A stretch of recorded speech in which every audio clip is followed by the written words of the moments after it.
Good afternoon, I'm Dr. Ryan Ava from Los Angeles, California. Well, we now have the blueprint from the violent insurrection from the far-right gang, the Proud Boys. It uncannily matches up in specific details with what actually transpired on January 6th.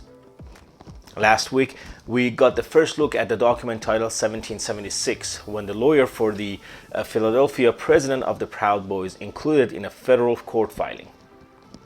Now, we heard mention of this document in previous indictments against members of the Proud Boys, some of whom were charged with seditious conspiracy last week. But also prosecutors revealed that an individual whose identity is known to the grand jury sent this blueprint to Proud Boys leader Enrique Tarrio on December 30th, 2020. One way to think about the attempted coup is the way that the committee is discussing it, the way that the media has discussed it, sort of broadly two efforts that merged together on January 6th. On one hand, you have there's Trump and his circle of people around him who are pro-coup, attempting to overthrow the rightfully elected President Joe Biden to keep Donald Trump in power. They were trying to use every governmental tool they had at their disposal, including the fake electoral scheme, pushing the Department of Justice to announce investigations of claims of fraud, and pressuring Mike Pence not to certify the results on January 6th. Then, on that day, January 6th, that effort merged with the efforts of the violent extremist right-wing mobs. Those groups, which include the Proud Boys, had their own plan to use force to topple the government, meaning topple the incoming government and preserve Donald Trump in power. And while we all saw the same thing, we all know exactly what happened on January 6th. There are some on the right who disingenuously try to downplay the brutality of January 6th. We hated seeing vandalism at the U.S. Capitol a year and a half ago, and we said so at the time. But we did not think it was an insurrection because it was not an insurrection. It was not even close to an insurrection. Not a single person in the crowd that day was found to be carrying a firearm, some insurrection. First of all, that is not true. Multiple people have been charged with allegedly bringing guns on the Capitol grounds on January 6th. So, not a single person, not true. But as January 6th committee laid out last week, the violent extremists and their detailed plans to use force were a key part of the attempted coup, and they were clearly in sync with Donald Trump. Here's an exhibit the committee played in its first hearing.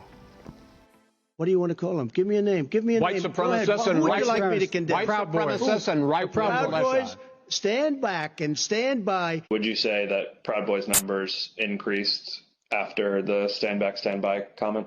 Exponentially. I'd say tripled probably, with the potential for a lot more eventually. And did you ever sell any stand back and stand by merchandise? One of the vendors on my page actually beat me to it, but I wish I would have made a stand back, stand by shirt.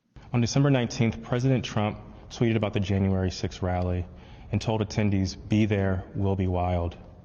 Many of the witnesses that we interviewed were inspired by the president's call and came to DC for January 6th. But the extremists, they took it a step further. They viewed this tweet as a call to arms. A day later, the Department of Justice describes how the Proud Boys created a chat called the Ministry of Self-Defense Leadership Chat. In this chat, the Proud Boys established a command structure in anticipation of coming back to DC on January 6th. The Department of Justice describes Mr. Tarrio coming into possession of a document called the 1776 Returns, which describes individuals occupying key buildings around the United States Capitol. Now, to those people who disingenuously, in my opinion, are saying, oh, it wasn't an insurrection, this was just blah, blah, blah. The Proud Boys' own model for January 6th was explicitly revolution, which is, of course, the use of force and violence to overthrow a government. And an insurrection that is just a revolution that fails. That's why we call it an insurrection. It didn't work. This becomes increasingly evident as we look at the language they use and the references they make in this document. First of all, it is titled 1776 Returns. The year of the country's founding comes up a lot. What the document references here is more than just a rhetorical calls for liberty and pursuit of happiness. They are advocating for what the founders did. The founders took up arms and violently overthrew the British government. There are even more specific references to the revolution.